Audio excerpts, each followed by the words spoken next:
16th day, upper wind month, 1 CE, 1400 hours. So.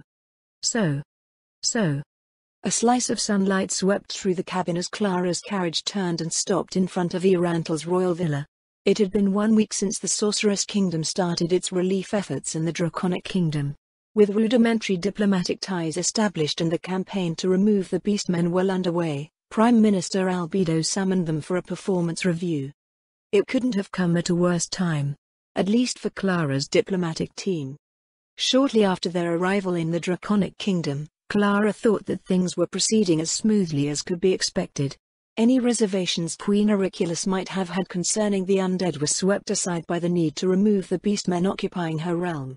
Unlike in the Baharuth Empire, aversion to the Sorceress Kingdom's exports was non-existent, or at least inconsequential. This was likely due to how quickly everything was happening. Lian had effectively kicked a boulder down a hill and no one had time to digest what was going on before the resulting avalanche swept them along.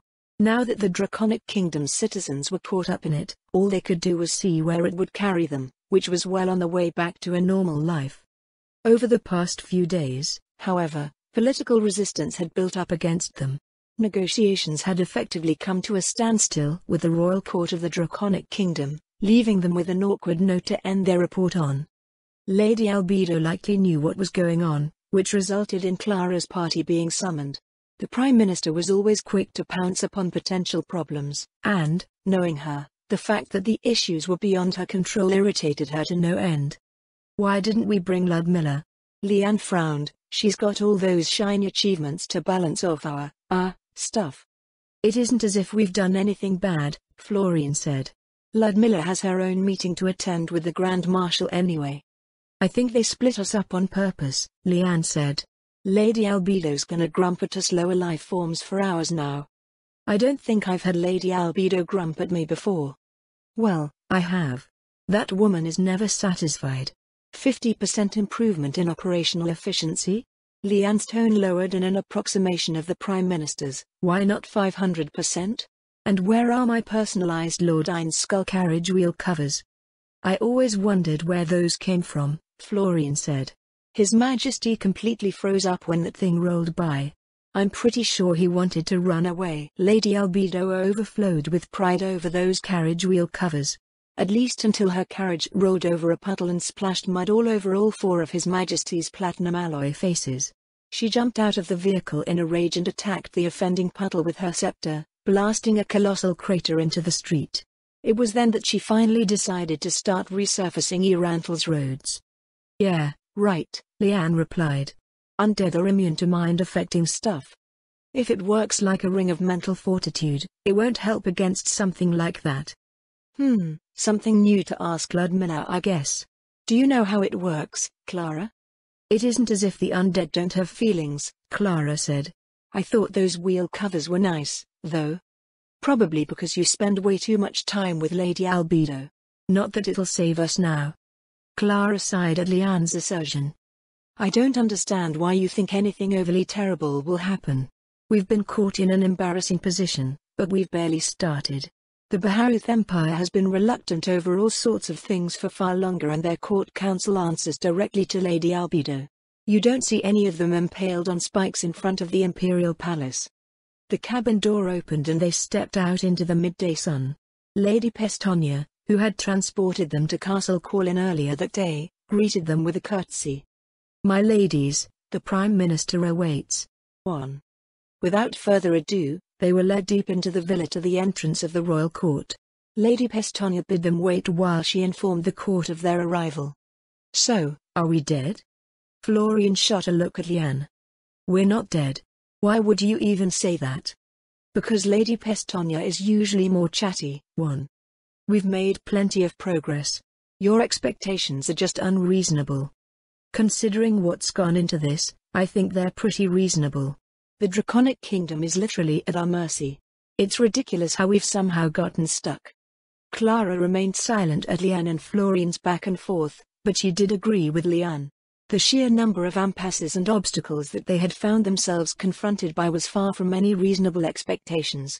She didn't think that they would so simply have their way with the Draconic Kingdom, but neither did she think that they would get stuck. The doors before them opened again. "The royal court will see you now," Lady Pestonia said. Within the chambers, they found dozens of documents scattered across the central table. On the far side stood the Prime Minister of the Sorceress Kingdom, Albedo, adorned in her usual dress of diaphanous white silks. To her left stood the Dark Hero, Moman, clad in his black plate armor. Lady Pestonia went to wait on them to the side. "Countess Corlin, our latest reports have indicated an undesirable trend." The Prime Minister's modulated voice veiled a sense of annoyance that would have set the faces of many awash with nervous sweat. As one who had worked with her for the better part of a year, however, Clara thought she could empathize. Those possessed of intellect, talent and drive often grew impatient with, well, everyone else. Others were incapable of seeing what they saw, at least not until their thoughts were expanded upon in ways that could be grasped. Doing so was onerous and time-consuming, yet it had to be done. Intelligence, talent and drive meant nothing to the world unless they could be rendered into a form that the world could appreciate. Lady Albedo was in the enviable, yet uniquely unfortunate position of serving a supreme sovereign while also being surrounded by the excellent vassals that the Sorcerer King had gathered under him. She existed in a divine realm and had to, by His Majesty's command, step into a mortal one. As such, she was forced to work with normal people, and it was something she was evidently unaccustomed to. To her credit, the Prime Minister rarely flew into fits of demonic rage over her experiences, though Clara had witnessed it a few times. She had also on occasion vented her grievances over various aspects of administering the realm, usually when analyzing new and amended processes submitted for her review. While they would not call one another kindred spirits, they were something like comrades in impatience.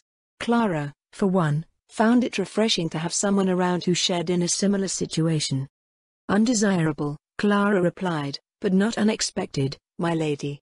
It would have been nice if we had free rein for a bit longer, though." "What could have caused it, I wonder?" Lady Albedo said. "Between the reports of your delegation and those of the Royal Army, all aspects of the operation have been proceeding nominally. I was certain to ensure that the benefits of our proposal were made clear to Queen Auriculus and her court," Clara said. "That being said, we are not dealing with a conventional government. While the Queen seems well versed in everything that might be expected of her, her court is cobbled together out of whatever she could find. The palace staff is composed of promising young individuals, but they lack the experience and knowledge of the regular government." "The same could be said for your party," the Prime Minister noted. "If this is the best that the next generation of the Draconic Kingdom's administration has to offer, shouldn't the situation continue to degrade from here? If the members of her court already show signs of dysfunction, then this queen should act to replace the dysfunctional elements." Clara didn't think it was a fair statement. If anything, the Queen was holding things together exceptionally well. Albedo and the other members of the royal court had a certain attitude that Clara found puzzling, or, more precisely, alien. They held to notions of purpose, but it was to the effect that there was a predetermined place for everything. Regardless of their age or experience, those who didn't perform according to the expectations of their role were considered faulty or lacking to the point of being unworthy. It was one of Lady Albedo's most common gripes, which was often parroted by the elder liches that the Prime Minister had trained for the administration. Humans, at least, were not born knowing everything they needed to know about whatever they ended up doing, so it was an ever-curious thing that the Prime Minister would continue to carry that attitude. It was as if she insisted the world was wrong and what she believed was correct, and that the world should fall in line with her beliefs. It was possible that Lady Albedo's views were due to her knowledge of the class system. An immortal being surrounded by other immortal beings would likely assume that everyone already had enough time to adequately harness the capabilities of their class builds and accrue a vast repository of knowledge and experience. Moman stirred slightly. "Our initial expectations were based on certain assumptions that were proven incorrect. We should reassess the situation and see if there's anything that can be improved upon." A tiny crease appeared on the Prime Minister's brow. "Improved upon? I fail to see any demerits for the Draconic Kingdom in our proposals. If anything, they should be kissing the ground at our feet and praising us for our intervention." "I'll second that." "Hush, you." "I am in agreement with the Prime Minister, Mr. Moman," Clara said. "About the lack of demerits, that is.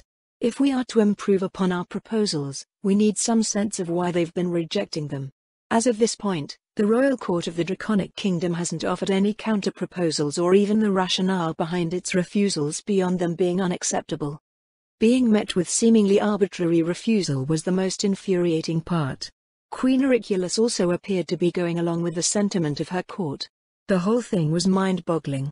"Perhaps we should be more forceful in our diplomacy," Lady Albedo muttered. "That would be strictly against the Sorceress Kingdom's objectives for the Draconic Kingdom and the mandates of our government's foreign policy," Moma noted. Furthermore, acting rashly so soon after establishing contact could be construed as a sign of desperation. Or worse, the immature tantrum of a nation unworthy of its position and power. Lady Albedo narrowed her eyes at the armor-clad figure, then looked away. With all of his efforts to bring about a stable and harmonious society in the Sorceress Kingdom, it was all too easy to forget that Moman had initially remained in Erantle to prevent any atrocities from befalling the people. The Sorceress Kingdom has no desire for irrational actors amongst its allies, Lady Albedo said coolly. If the Draconic Kingdom can't be counted upon to be reasonable in a favorable situation, I can only imagine that there'll be an endless source of headaches in the future. Clara couldn't come up with any argument against her assertion. She silently scanned the documents on the table. Some, she recognized as the reports and articles she had submitted over the past week. Others looked like information from the Royal Army. Like Clara, Lady Albedo was the sort to analyze and act on existing information, so the developing situation in the Draconic Kingdom felt like an unfair obstacle. If there was no information to work with, then they tried to get their hands on some through research or experimentation. It was not so easy to do so in someone else's country, however, especially on such short notice. Clara believed that most of the blame lay on the general lack of communication in the region. Strangely enough, despite their antagonistic relationship, Riastais and Baharuth were well connected and enjoyed the most robust diplomatic ties in the region. It helped that they were once a single country and maintained many common threads of culture, as well as shared commerce. Especially telling was how Riastais had a diplomatic mission in Baharuth and Baharuth had a diplomatic mission in Riastais, yet Baharuth did not have a diplomatic mission in Erantle, the capital of its suzerain. If anything, diplomacy was the one thing that Riastais excelled at over the neighboring countries. It probably didn't mean much in the eyes of most of its neighbors, but they tried. Most of the other nations in the region were either isolated or purposely aloof. One country establishing contact with another was a simple act that cost little, yet the state of diplomacy in the region was such that whole countries could disappear and no one would be the wiser. At least until a merchant unexpectedly discovered that their destination was a pile of rubble. Perhaps it was simply a byproduct of their reality. One could not say that they lived in an environment conducive to diplomacy. Competition between races and tribes was fierce. Calamitous powers reared their heads on a semi-regular basis and the world seemingly could not go a century without a catastrophe befalling some part of it. The balance of power between states could swing wildly from generation to generation. A hero, or more accurately, what Ludmilla termed a champion could rise at any time, dramatically tilting the scales in their home nation's favor. By the same token, a champion could be lost in battle or succumb to old age and there was no guarantee that there would be a replacement. More often than not, the champions that a nation pinned its hopes on would not be a champion at all, instead choosing to live a self-serving existence. Diplomacy could act as a chain that kept parties from acting arbitrarily. One might argue that it could not accurately reflect a country's situation when the balance of power in a region was dependent on seemingly whimsical factors. Because of this, military solutions were considered more effective than diplomacy as an extra champion or two could break a stalemate between two powers and facilitate aggressive expansion. She didn't doubt that many powers would consider old agreements null and void in such a situation, thus making diplomacy useless for long-term foreign relations. The more callous considered the willingness to engage in diplomacy as a sign of weakness. To them, advantages were to be exploited whenever they were available. Whether they could retain their gains was something for future generations to worry over. It was due to the same logic that Clara believed diplomacy took the forefront in Riastais. Every noble was a ruler who effectively held absolute authority within their own fiefs. They were first and foremost driven by motives that put forward the interests of their houses. At the same time, nobles of the same kingdom could not so easily wage war on one another. Those that became too belligerent were recognized as a threat and set upon by the rest. This created a need for internal diplomacy between nobles, which in turn gave rise to factions that represented collective political and economic interests. Thus the culture of the Kingdom of Riestais evolved to see diplomacy as a viable avenue for discourse between parties. The empire shared the same cultural roots as Riestais, but the power of its aristocracy had been significantly eroded and was similarly weak in those eroded aspects. The Draconic Kingdom's views on diplomacy were mostly unknown. Rationally speaking, they should have been receptive to foreign aid as they already relied on it to hold against their beastmen neighbors. Since their former benefactor, the slain theocracy, refused any official ties with them, the Draconic Kingdom should have been especially welcoming to the Sorceress Kingdom's immediately tangible and benevolent overtures. "The second phase of our offensive will begin soon," Clara said. "It should open new avenues through which we can influence the Draconic Kingdom's sentiment towards us." "Your reports state that the guilds are a faction that the Draconic Kingdom's aristocrats see as a rival," Lady Albedo said. "Do you mean to say that you will be playing them against one another? Or do you intend to increase the power of the guilds to erode the influence of the nobility?" "We've yet to see how the economic influence of the guilds affects the politics of the nation," Clara said. Historical accounts in the Draconic Kingdom's royal archives have the unfortunate tendency of dismissing the activities of the merchant class as inconsequential. Since the rivalry you've mentioned exists, I can only think that the influence of the guilds is far greater than historical accounts claim. "Would that not antagonize the nobility, Lady Corlin?" Moman asked. "You may face political backlash for your actions." "To be perfectly honest, Mr. Moman," Clara sighed, "I'm beginning to find the behavior of the Draconic Kingdom's court insufferable. We have done nothing but put our best foot forward on every front, so I can only think that they are taking advantage of His Majesty's goodwill. They may be of the mind that they have a monopoly on our resources due to our moves to strengthen their central authority." Moman's gauntleted hand came up to stroke his helmeted chin. "So by dealing with the guilds, you seek to dissuade them of the notion?" "We only see it that way because of how things have developed," Clara said. "Deploying our merchants and integrating the Draconic Kingdom's economy with ours has always been a central component of the plan. Since the Draconic Kingdom's nobility appears to believe the activities of merchants beneath them, they may not notice what's going on until the strength of the guilds begins to affect their internal politics.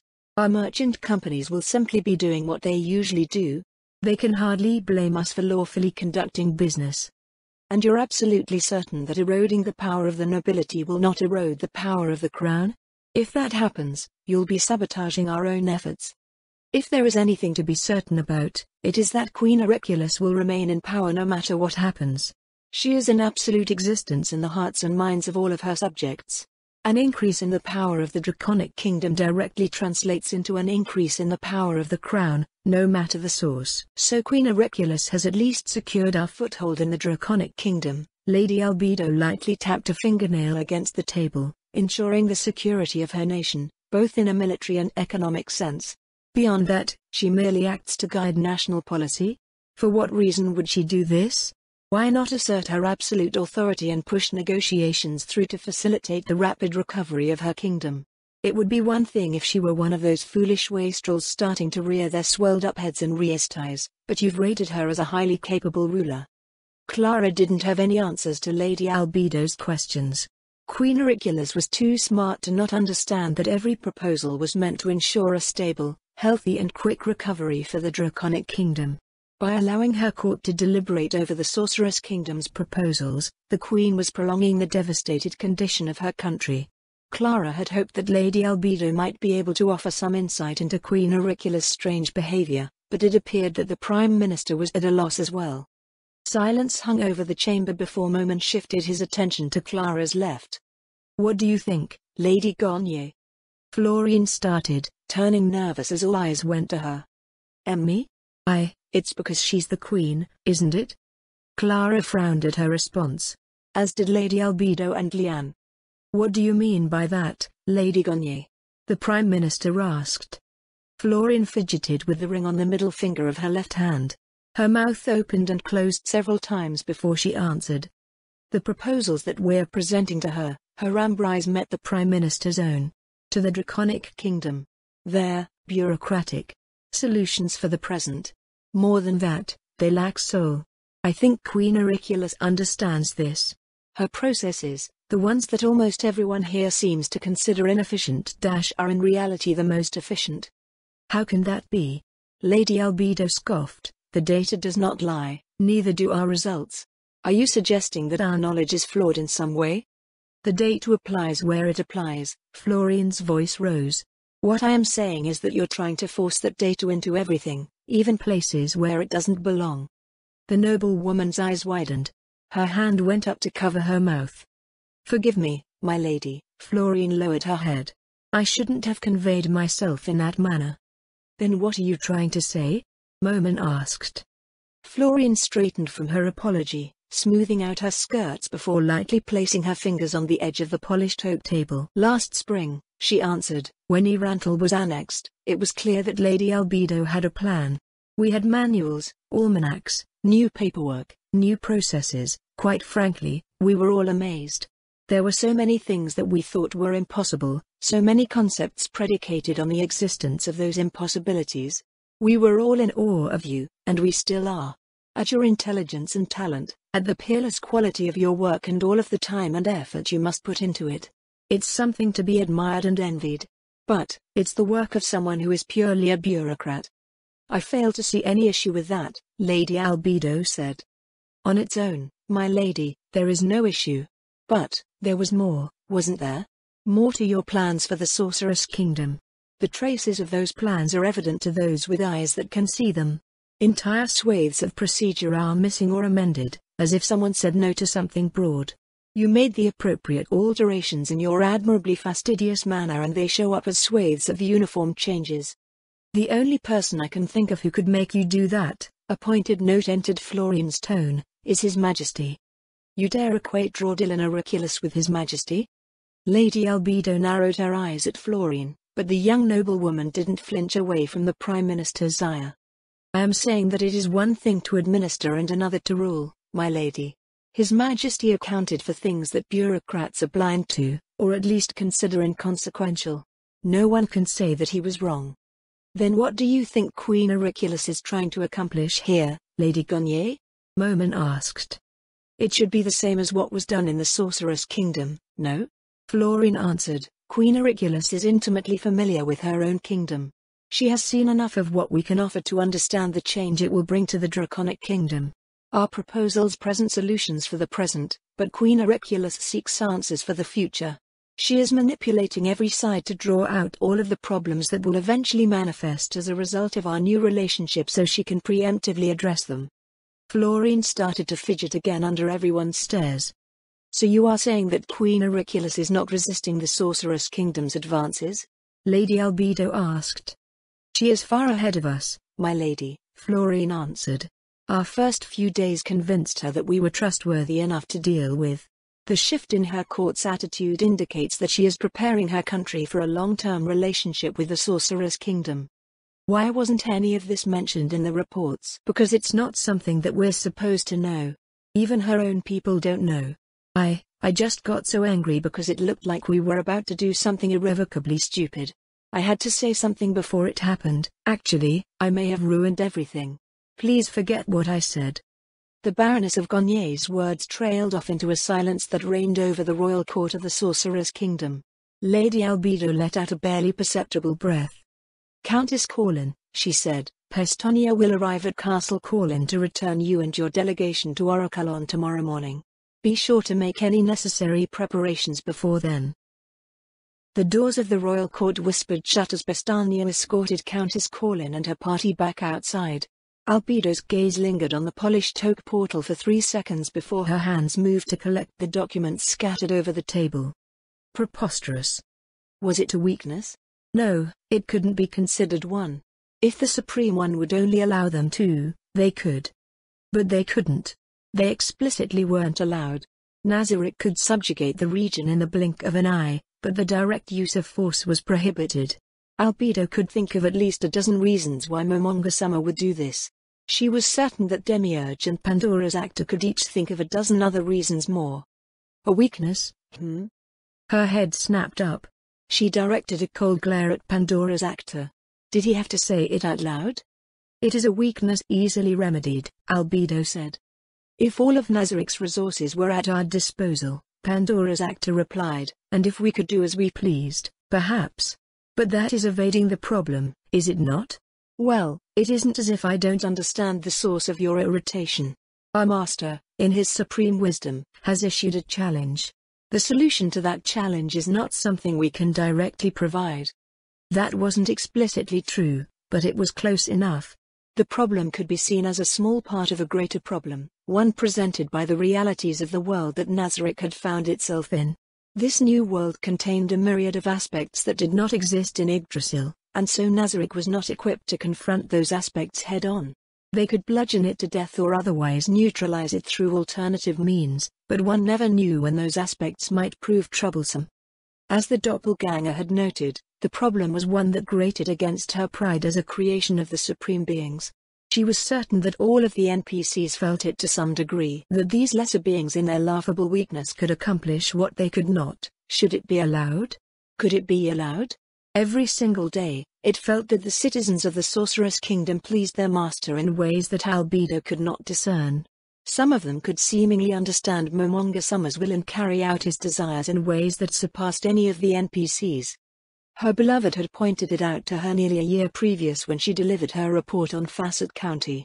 Yet, she could still only answer to those existences with one word. Preposterous. Still, Pandora's actor's voice drew Albedo out of her thoughts. While I already had a sense of what would happen, I never thought it would make itself clear so quickly. This is no longer something we can ignore, and I believe I and Summer wanted to do something with her anyway. Considering where this is headed, Albedo replied, I'd rather you not phrase things that way. A low chuckle rose from Pandora's actor's throat and softly drifted through the chamber. Considering your response, I assume your vote hasn't changed? Even if it did, Albedo put away her documents, it wouldn't alter the result. As the Guardian Overseer, Pandora's actor noted, it is well within your rights to overrule our decision. Albedo regarded the doppelganger with a cool look. Was he testing her? Pandora's actor was an excellent colleague, at least when it came to his intellect and capabilities, but he had a way of serving the Supreme One that fell outside the calculations of herself or Demiurge. It is the obvious course of action, Albedo told him. Especially when everything else is factored in. The Supreme Beings did not bless us with superlative intellect so it could be squandered devising suboptimal solutions and agonizing over lesser beings. In that case, you'll leave the execution in Shultier's hands? Of course. We are all responsible for our respective subordinates. Nazarick wouldn't have been created the way it has been, otherwise. Besides, I can't imagine Shultier would botch a task of this nature. The shifting of metal plates rasped through the air as Momon left the table. Then I shall prepare things on my end. Pandora's actor tossed his crimson cloak behind him as he strode towards the door. Baroness Garnier has become much beloved amongst the citizens of the Sorceress Kingdom. Not just with the human subjects, but with every race she has touched with her efforts. Unforeseen developments may arise in response to her fate. Florine leaned back in her seat, staring out the cabin window at a puff of cloud drifting in the azure skies above. Clara's carriage conveyed them away from the Erantles' royal villa, slowly rounding the bend to go down the central promenade. Spring blossoms still clung to the trees along the cobbled streets. Beneath the colorful display, the streets were busier than they should have been, a mark of the change that had come over the Duchy of Erantle. It's strange to see so many manners active in the district at this time of the year, Florine said. You should worry less about other people's households and more about yourself, Leanne frowned worriedly. I can't believe you said that right to the Prime Minister's face. If your family mausoleum is still standing by the end of the week, I'm gonna inscribe Call Lady Albedo a dummy onto your sarcophagus. Her best friend stirred restlessly in her seat. Florine sighed. Her gaze returned to the window. I didn't call her a dummy, Florine replied. I said that what was happening was stupid. All of our hard work and preparations were about to get destroyed because everyone started to frame the Draconic Kingdom's court as an obstacle. What else were we supposed to think? Leanne threw up her hands. There was no sign of them doing what you said they were doing. But they were doing it, Florine replied. If they were doing it, what more do you need? All I saw was them just refusing everything. If I have to go through Lady Sorrel fluffing her boobs at us while rendering some poetic refusal one more time, I'm going to twist them off. Florine eyed Leanne, who was pouting in her seat with arms crossed over her midriff. Salacious Aurule was being ever more antagonistic towards them.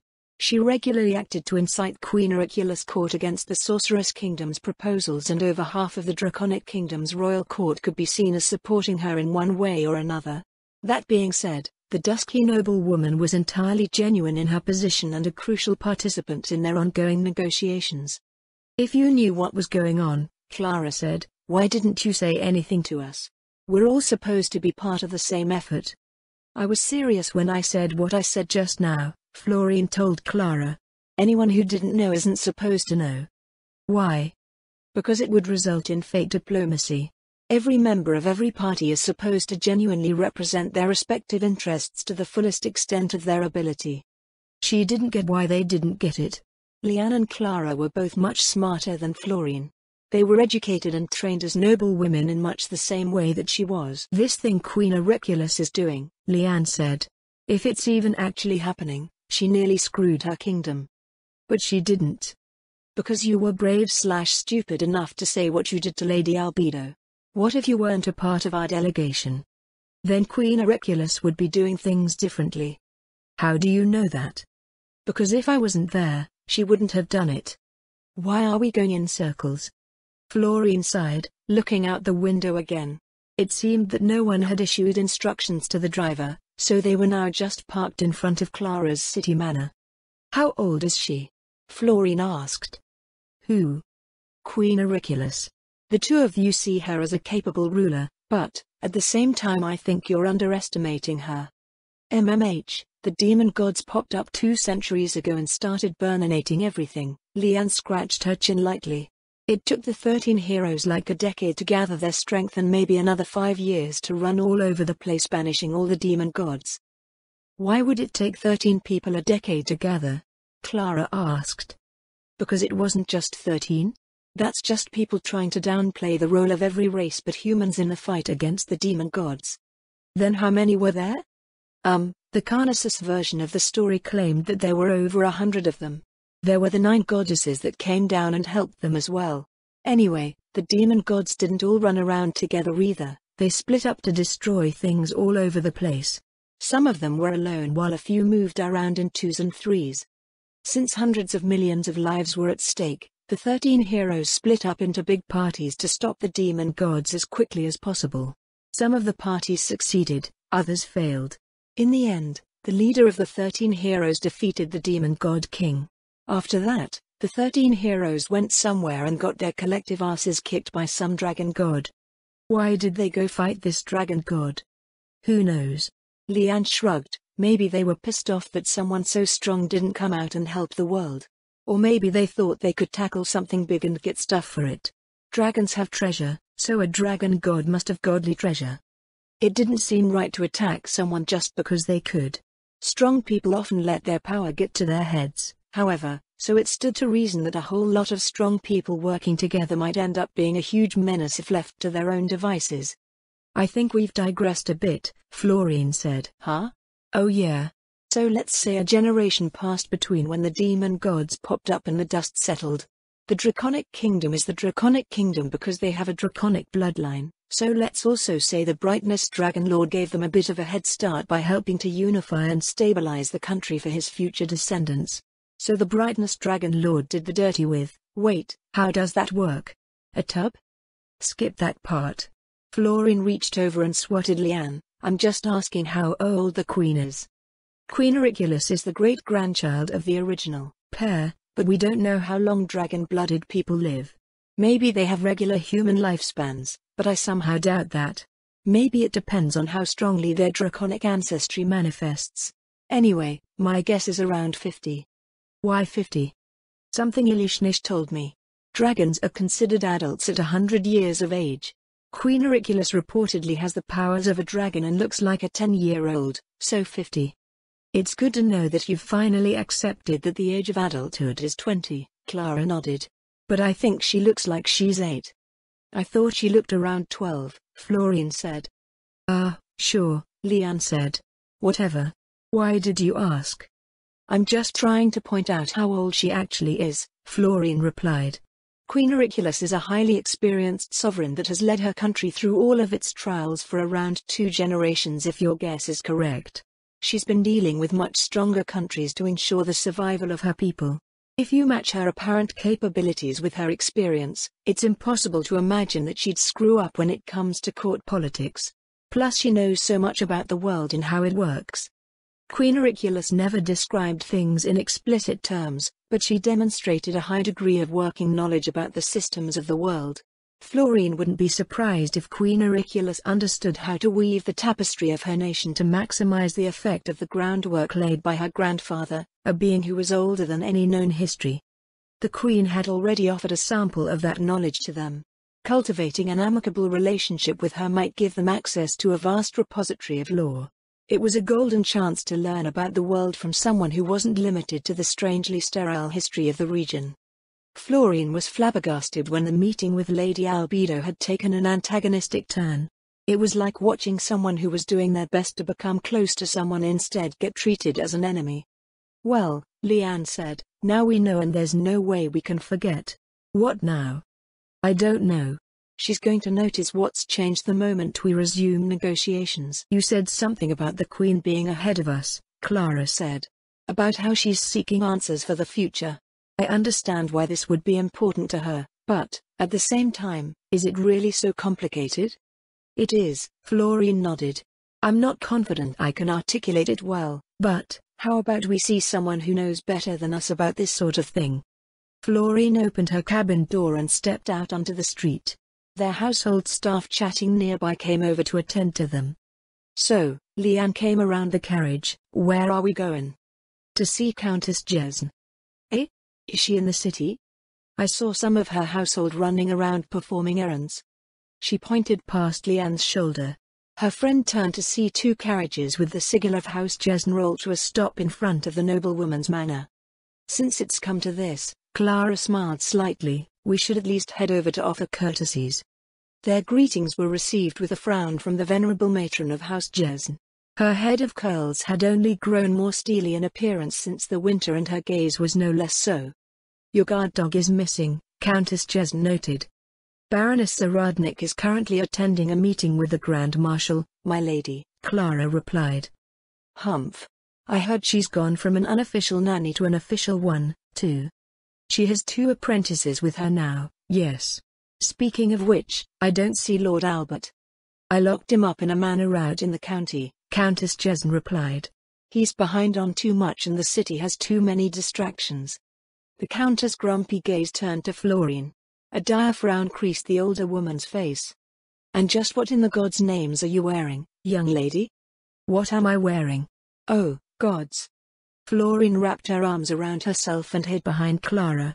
With the royal court summons dominating their attention, she had forgotten about the shameless outfits that she and Leanne were in.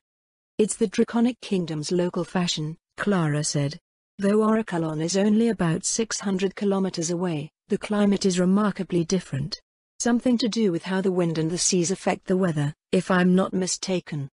Another set of carriages rolled to a stop behind them, bearing the sigil of House Volkenheim.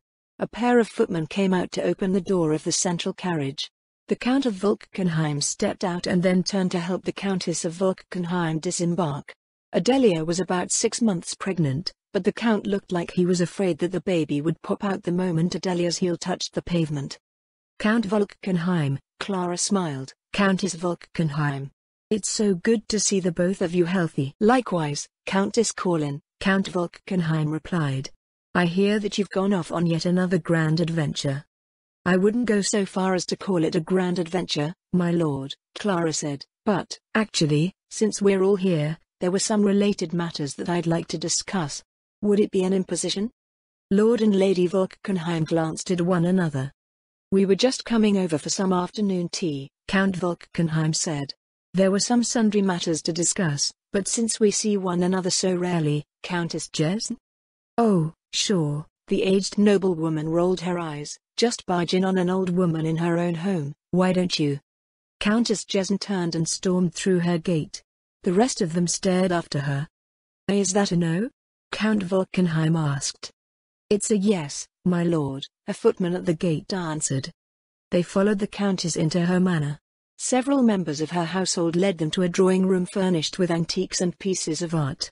Everything had the look of being several generations old, perhaps even as old as Riastais itself. "Ah, I haven't been in here for so long. I still think everything here is older than Jesn, so she can feel younger by comparison." Leanne. Once they were seated, Florine examined the couple across from them with a warm smile. "So do you think it's a girl or a boy?" she asked. I'd like for it to be a boy," the Count answered, "but my dear Adelia insists that it's a girl. Whenever I ask why she thinks that, she just answers it's obvious." "If you could feel what I'm carrying around," Adelia told them, "you'd think so too. She's nothing like Torkel. I adore your outfit, by the way." Florine resisted the urge to shrink in on herself. "Why, you do? It's so exotic. I bet you're the center of attention down there." "I think it's just normal," Florine said before Leanne could begin to brag. "For there, our northern fashions would receive more attention since it would be exotic to them." You're probably right. You've always been better at reading that sort of thing than the rest of us." Countess Jesn entered the room, followed by a set of maids and footmen bearing refreshments. She seated herself on a cushy armchair facing the table between the two couches where her guests were seated. "So," she said, "what's your business? You Easterners hardly come by for anything else." "We apologize for that, Lady Jesn." Clara lowered her head. "If things weren't so hectic on our end, we would have been certain to interact on a more casual basis." "Are things so dire in the Draconic Kingdom?" Torkel asked. "We hardly hear anything about what's going on down there, though I suppose it's barely been a week since we last saw you." "There's no delicate way to put it," Clara said. "When Zaradnik arrived, the invaders were storming the capital. The entire country has long been overrun." Adelia raised a hand to her mouth with a gasp and a distraught look. The invaders are demi-humans, are they not? Man-eating beastmen." "They are," Clara nodded solemnly. "That's terrible," Torkel said. "What happened then?" "The capital was secured. It will be weeks yet until the rest of the Draconic Kingdom is cleared of invaders. I can't imagine what those people have gone through." The Count shook his head. "Is there anything we can do to help? This seems far beyond your preparations for the river trade." "It is," Clara admitted, "but the nature of the beastman occupation has resulted in a different sort of problem." A half-hour passed as Clara went over the issues facing the Draconic Kingdom. Even Countess Jesn seemed shocked at what had transpired, but, as Clara broke down what they needed, the other nobles put on thoughtful looks. "So they've been razed down to the roots," Countess Jesn said. "But even so," Torkel added, "those roots can grow back as long as they have their land and people. With least security forces from the Sorceress Kingdom, they're in a better position than they were before. Impervious, I would dare say. Once the beastmen are driven out, things will turn around. It's just a matter of time until they exceed their former prosperity." "It's a great opportunity for us, as well," Adelia said. "Since they're down to their primary industries, we can finally pursue the urbanization that Lady Albedo always goes on about." "That's true," the Count nodded. "We didn't have much of an outlet for our secondary industries before, so we've barely seen any progress with it. The Draconic Kingdom will have a high demand for manufactured goods. I do not wish to sound callous, but the Draconic Kingdom's grave situation is a fortuitous one for us." Urbanization, as the Prime Minister put it, was a concept used to describe the shift of demographics from rural to urban. It wasn't simply the migration of spares to urban centers that they were familiar with, but a broad transformation of society as a whole. The most telling change brought forth by the advent of the Sorceress Kingdom was a revolution in agriculture. Even if tenants didn't see any benefits from undead labor due to the limited amount of land available for farming, the broad use of druidic magic consistently enhanced crop yields. Crops were similarly free of disease, drought was non-existent, and extreme changes in temperature were regulated. As a result, agricultural lands that once produced a surplus of 5 to 10% now produced a surplus of roughly 250%. In the near term, it meant that they had plenty of food to export. In the long term, it meant that there was no longer any need for a vast rural population to tend to primary industries. The former equilibrium between rural and urban populations for humans in the region was 95% rural to 5% urban. In the Sorceress Kingdom, projections based on its first year of operations placed equilibrium at somewhere around 70% urban. Unfortunately, this couldn't all happen at once. They lacked work, housing, infrastructure and proper systems of administration, education and social welfare for such a society. To start everything off, however, urban centers needed industries for migrants to work in. For those industries to remain solvent, there had to be a market for their goods. They had plenty of food and raw materials, but their domestic market was tiny compared to any neighboring human countries. I take it that means no progress has been made in Western markets, Clara said. I wouldn't say that no progress has been made, Torkel said. It's just that our options have been limited. Only a handful of merchant companies from Reastais come across the border to trade in the Sorceress Kingdom, and they are the same ones from shortly after the annexation. Merchants from the Empire and the Theocracy don't carry goods from the Sorceress Kingdom into Reastais. That part is quite infuriating, Adelia added. Merchants from the Empire will purchase dwarven goods from dwarven merchants in Urantal, then sell them in Reastais. I understand that dwarves are renowned for their craftsmanship, but Reastais won't even look at our goods. They act as if even touching a piece of charcoal from us will turn them into a skeleton. If that's the case, Leanne said, what are those merchants from Reastais doing? They purchase commodities, Adelia replied. How does it go again? They have workshops that reprocess raw goods into something marketable. For instance, they take our grain and use their facilities in Reastais to process it into flour. Fodder is used to raise livestock in out-of-the-way places. Timber is shipped whole to be turned into lumber at their mills. Our territories can't take any pride in our exports because everything is relabeled as something else so it can be sold without issue. It also meant that undead-powered machines with much lower operating costs couldn't be taken advantage of. The profit margins presented by undead labor would be next to non-existent when it came to their exports to Reastais. Even with everything brought about by the Sorceress Kingdom, the Western houses couldn't take advantage of their improved situation beyond having basic needs and security. Florine glanced over at Leanne and Clara. Do you understand now? I'm afraid not. Understand what? She sighed. The Western nobles of the Sorceress Kingdom, who were in many ways similar to the nobles of the Draconic Kingdom, had laid out their feelings through their account. Her friends, however, seemed oblivious to those feelings. You said that you had some related matters to discuss with us, Countess Jesn said. Better get on with it before tea time turns into supper. Yes, that's right, Clara nodded. Now that you understand what's going on in the Draconic Kingdom, I thought that you might be able to bridge the chasm that they're facing. We'll also be using regular channels of trade, of course, but those channels are insufficient to deal with a crisis of this magnitude. It should also clear up the glut in supply for certain goods until at least the end of summer. That sounds good to me, Torkel said. What do they need? At the top of the list is wood. Wood? Torkel frowned. That has to be the easiest thing. The demand is temporary, Clara told him. Their fleets have been destroyed and the river trade is central to their economy. Fair enough, the Count said. I assume that charcoal is in demand because lumber is in demand. In addition to a list of other things that we can source from around the Sorcerer's Kingdom. How that list will evolve will depend on what's left of the Draconic Kingdom's liberated provinces. For the time being, you can be sure of those commodities. How will they pay for all of this?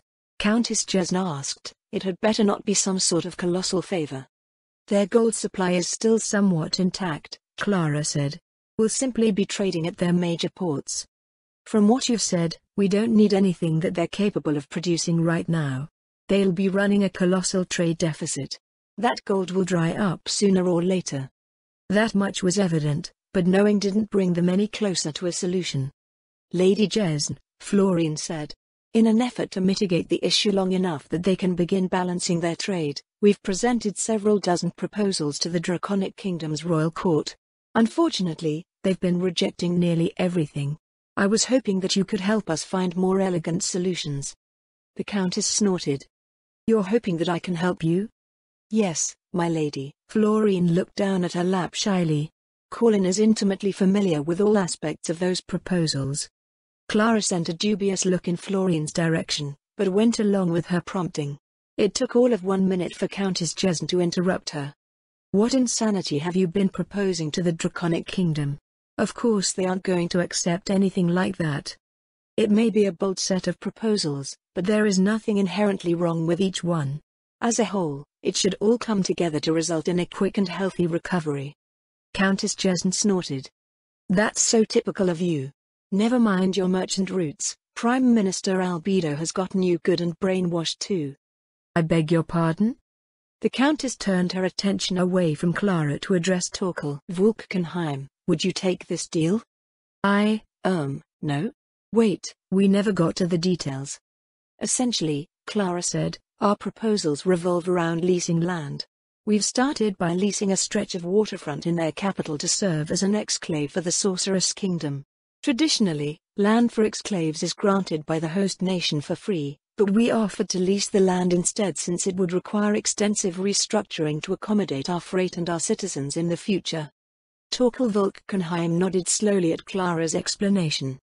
It's unorthodox, he said, but it feels reasonable enough considering their circumstances. Charitable, even. I wouldn't have thought of it myself. Where did you go from there? A minor trade exclave at each of their major cities, Clara replied. For the same practical reasons. They reluctantly accepted, but that was as far as we were able to get. I see. What were the proposals they rejected like? We thought to use unutilized land, first, Clara said.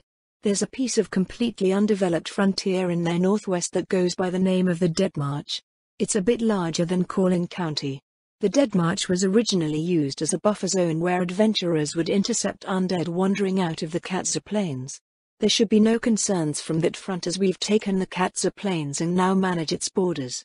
We would use the land to produce commodities that were in demand in the Sorceress Kingdom. A share of that production would go to the Draconic Kingdom to pay for the lease, which they could use to both supply their country and help balance trade with the Sorceress Kingdom. It wouldn't be a threat to their food security since we planned to cultivate textiles. Were you planning to extend a similar proposal to other underutilized territories had this one gone through? Torkel asked. We were, Clara replied. It is the optimal course of action and contains only merits for all involved. Count Vulkenheim crossed his arms, staring up at the painted ceiling. Merits, huh? I'm sorry to disappoint you, Corlin, but, if I were in their position, I would also reject your proposal. Why?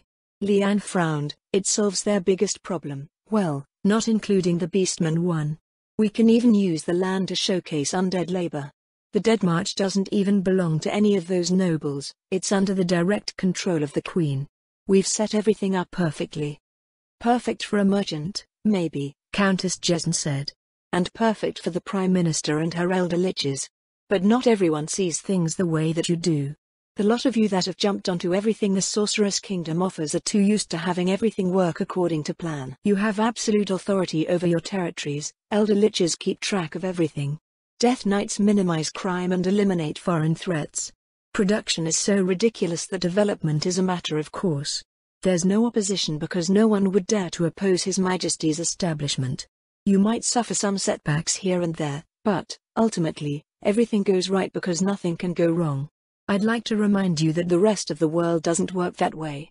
It could, Leanne replied. All they gotta do is hop on board with us. Oh, yes, Countess Jesn rolled her eyes. Let's just jump into bed with someone we've just met. They can move into the spare manor, too. From their perspective, the corner of Torkel's mouth twitched. There would be too many risks. Too many risks and not enough trust. It's as Lady Jesn says, your approach to diplomacy is akin to merchants conducting a transaction. This may work for some minor things here and there, but what you're proposing is no minor thing. No country in my knowledge does what you've described. Except us, apparently, Countess Jesn muttered. Count Vulkenheim cleared his throat. Yes, well, first of all, leasing land beyond those merchant exclaves is out of the question. Land is entrusted to us by our sovereign. It is something earned through deeds of loyalty, chivalrous conduct, and the trust of generations. Asking to lease land from the Draconic Kingdom's aristocracy in front of their queen is an attack on both their pride as nobles and their moral integrity. Leasing a march, undeveloped or not, is similarly shocking. If I didn't know the three of you better, I would be disgusted by the idea. There are political implications as well, Adelia said. Both internally and externally. Land is power. What you're asking erodes that power. Torkel said it before, they can grow back as long as they have their land and people. By demonstrating that you can keep those lands secure, you've given them a sense of security. By asking if you can have it, you're turning around and threatening that security. Honestly, if someone asked me what you did them, I'd laugh in their faces and have a death knight throw them out. But we're perfectly sincere in our intentions, Clara said. They can never really know that, Adelia replied. Again, as Torkel mentioned, too many risks and not enough trust. I'm afraid that this will always be a problem for anyone who volunteers to represent the Sorcerer's Kingdom. We're just too strong. The weak cannot trust the strong because those with sufficient strength can do whatever they want. Everything is at the convenience of the strong. The Draconic Kingdom has no way to enforce the terms of that lease should the Sorcerer's Kingdom decide to renege on its side of the contract. There is nothing that we can do to address the sheer difference in power between our countries. What we can do, however, is cultivate trust. Building sufficient trust to facilitate a genuine relationship takes time. You can't expect the other party to simply take you at your word within a week of first meeting them. The whole undead thing adds another layer of difficulty to it. If the Sorcerer's Kingdom wanted to control their land, Leanne noted, we'd have just conquered them. I'm pretty sure that they understand that. There's no need for this roundabout stuff. You're right, Torkel said, but the Sorcerer's Kingdom has opted for diplomacy in this case, so there are certain rules by which both sides must play. Also, what you're asking is potentially a way to legitimize a claim. You can develop the land and argue that most of its value is in that development. Moving people in and having them live there for a few generations will turn it into ancestral land. The claim doesn't even need to be that solid, just enough to muddle diplomacy and prevent other actors from intervening. The Sorcerer King has a proven history of making territorial claims and using force to press them. This is in no way a criticism of His Majesty, but it is a fact that any party negotiating with us must consider. Also, the Dead March is right next to the Theocracy. I'm sure that they'll have more than a few choice words to say to the Draconic Kingdom if they see that we've taken control of it. What you've done amounts to asking for the Draconic Kingdom to risk angering what they have long known to be the most powerful nation in the region. Even if they do plan to take our side eventually, it's not something they'd be willing to do right away. In that case, Clara said, what would you do if you were in our position? Conduct diplomacy? Count Volkenheim tilted his head slightly. I thought that's why you were sent there. In fact, the most capable human diplomat in the Sorcerer's Kingdom is in your delegation. Why not ask her? When we asked her, Clara smiled wryly, she had us come over here. Then I would say that she lives up to her reputation, Countess Jesn said. Diplomacy is the process through which two sides explore one another's position, understanding as much as they can. Culture, the land, the people, history and relationships. It's not just hurling threats, proposals, solutions and deals at the other side. All of those things should be end products of the diplomatic process, demonstrating your understanding of the other party's position relative to your own and the nature of the relationship you intend to fashion. Clara and Leanne leaned back onto their couch and sighed. Florine tried not to look at them, idly running her finger along the rim of her teacup. She couldn't be sure if what Violet Jesn and the Volkshenems conveyed had sunk in, but having Clara and Leanne bounce their proposals off of friendly traditional aristocrats felt like the most effective way to have them see what was wrong with their approach. After confirming that Countess Jesn and Count Volkenheim would begin the transfer of their stockpiled goods to Corlin Harbor, Clara, Leanne and Florine said their farewells and boarded Clara's carriage once again. Leaving the city in the evening meant that there was little in the way of traffic and they were soon speeding down the highway to Castle Corlin. We should have you lead the delegation, Florine, Clara said. Florine blinked at the sudden proposal tossed onto her lap. No? That would be entirely inappropriate. You're the highest-ranking member of our delegation. Additionally, if we returned and I was suddenly in charge, it would give off so many wrong signals. It would indicate that the Sorcerer's Kingdom had lost confidence in Clara, which would be horrible in various ways. Queen Auricula's court would see her replacement as a victory and grow overly aggressive. The Queen herself would have to rethink her position. But we've already ruined what was going on, Clara sighed. How do we fix that? You were already on the right track, I think. How so? You already knew that we couldn't go much further the other day, Florine said. We were already beginning our exploration, So we'll just continue doing that. Queen Auricula's will notice that the tone of your offensive has changed, but she'll hardly throw a fit over it. She's far better at this than we are, so, if anything, she'll adapt faster than we can. They arrived at Castle Corlin to find that Ludmilla had already returned from her meeting. The gallant frontier noble was practicing with her glaive in the atrium of the palace. 24 men and women from Clara's household were watching her from the stairs and walkways overhead with sparkly eyes. I could use this scene somewhere. As busy as they were, Florine still wanted to get Volume 4 of Dreams of Red out before the winter, but she wasn't sure if it was possible. Ludmilla's glaive flashed out in a blossoming iris, except this time the blade of the glaive was wreathed in arcs of dark energy. Sounds of admiration rose from around the atrium. Ludmilla seemed to cringe behind her stoic mask. "That's new," Leanne said. "Sister Alessia shared some theories about martial arts development with me," Ludmilla replied. "I've been keeping them in mind, and it's so much faster than trying to brute force things that aren't suited for me. Once I get the hang of it, I'd like to start formulating new martial arts from scratch." I'll take your word for it. What does it do?" "Well," Ludmilla performed a blossoming iris. "This one is 3 pierce attacks combined into a single strike art, then I added a knockback component to it, meaning that it requires. I lost you about 19 words ago. Instead of the knockback, this new martial art deals negative energy damage." Ludmilla performed the midnight iris again. Leanne scratched her head. "So your weapon deals holy damage," Leanne said, "but your new pokey thing deals negative energy damage. You know, whoever gets hit by it is gonna be hella confused." "I don't think they'd have time to think about it." Ludmilla's glaive vanished. "Anyway, I received a message from Lady Sholtier. She'll be arriving at sunset. We're to prepare for her arrival and await her pleasure in her court upstairs. She said to make sure that Florian was there, but I don't see why she wouldn't be." Can we run? I bet Albedo sent Lady Sholtier after you." Florine glanced at Ludmilla, who was looking straight at Florian with her calm, brown-eyed gaze. It was the look that every other noble feared the most from her. Perfect composure that veiled the power to obliterate entire armies with no indication as to how that power might be directed at any given point. Even if she tried to escape, Florine couldn't imagine that Ludmilla would let her.